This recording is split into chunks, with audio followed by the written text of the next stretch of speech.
This is Group 1, and our topic is same-sex parenting, investment in children. We are researching this topic because we believe there are many misconceptions surrounding the issue. People only become more divided on it when we talk about children. This is why the idea of same-sex couples raising children is still considered a taboo in many areas of the world. By looking further into it, we can get rid of this. There is still a stigma attached to the issue, even in the more liberal societies. A study by Gates in 2015 showed that up to 200,000 children may be living in a house with same-sex parents, and that they were as good as raising children as their opposite-sex counterparts. Many still believe that a child needs a mother and a father. It is no doubt that by researching this, we can draw a conclusion on whether or not same-sex parents can raise and invest in their children as effectively as opposite-sex parents. How does time spent with children compare between same and different sex parents? Using 2003 to 2013 American Time Use Survey data, Prickett et al. Estimated time spent with children with bivariate associations and a two-tier Craigs-Tobit alternative.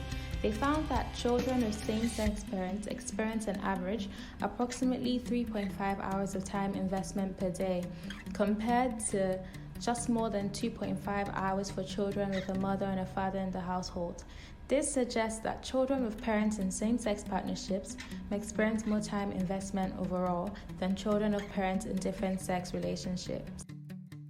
The findings of the study for different sex parents are consistent with specialization and division of labor in the home according to gender roles.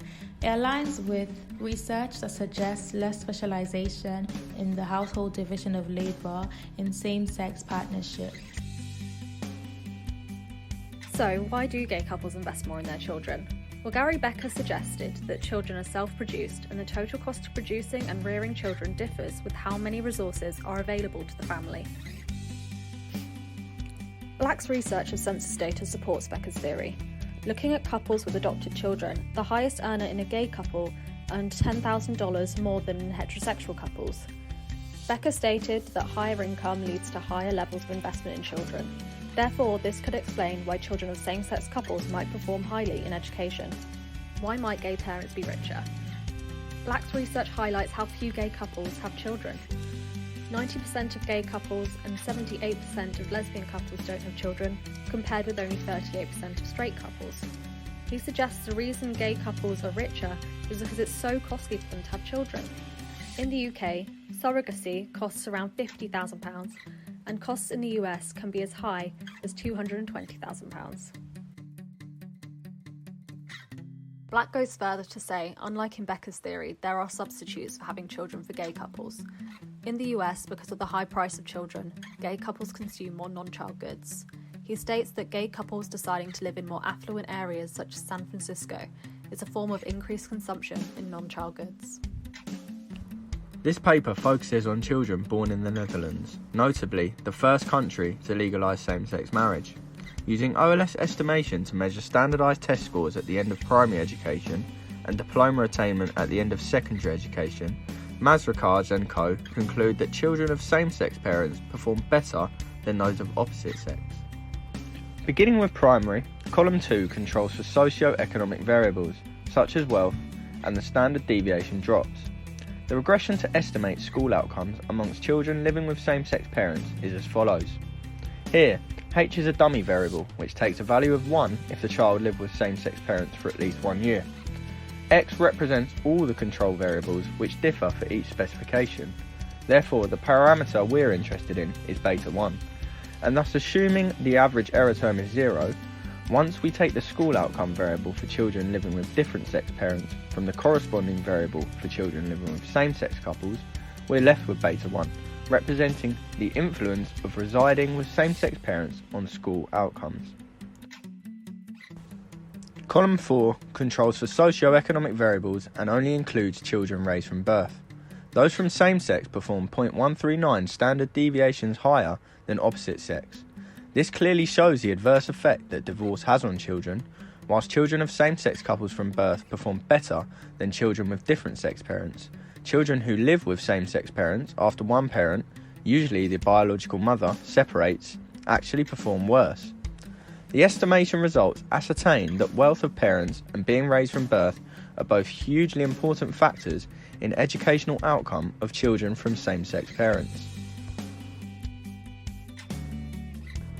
Using the same estimation as before but for secondary education, column 4 shows that children raised by same-sex parents from birth are 4.8% more likely to graduate secondary school than are children from different sex parents.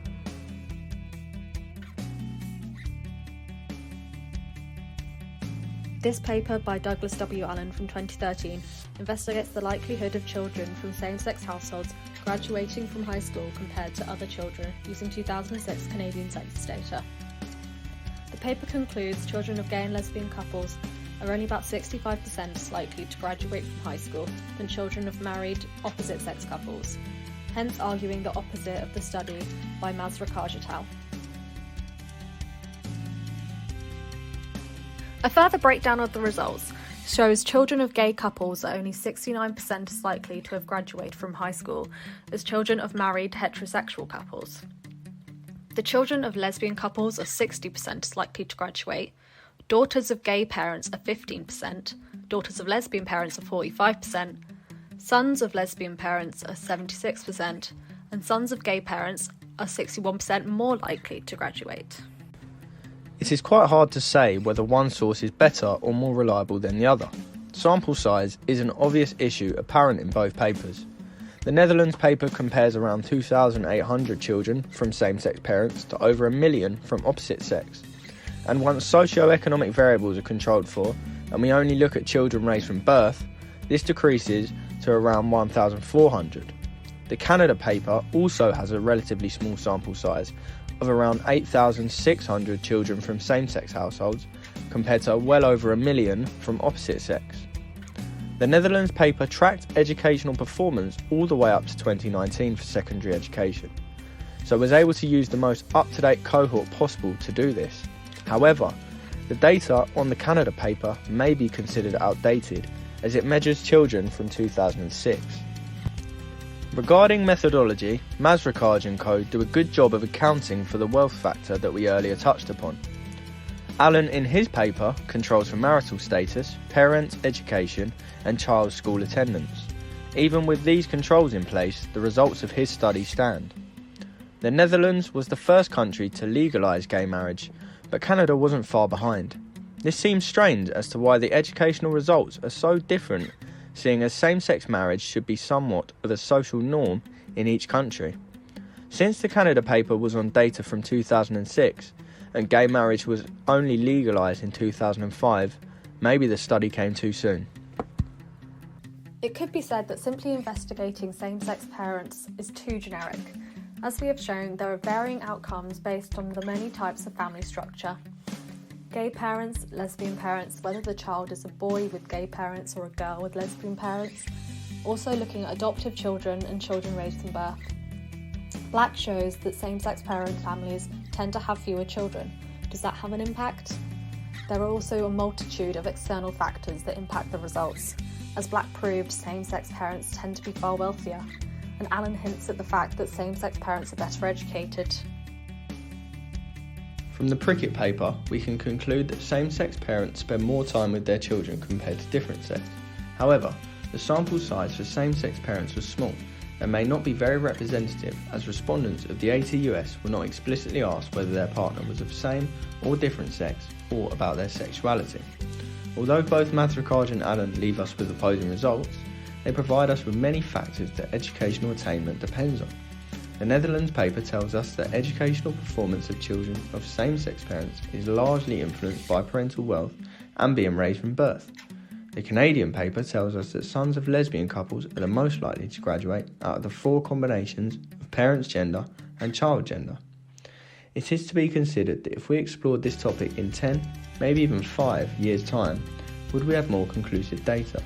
Same-sex marriage is becoming legalised across the globe, from the Netherlands first to Costa Rica the latest. As it becomes more normalised, will we see same-sex parents acting in the same way as opposite sex, or will differences still be notable?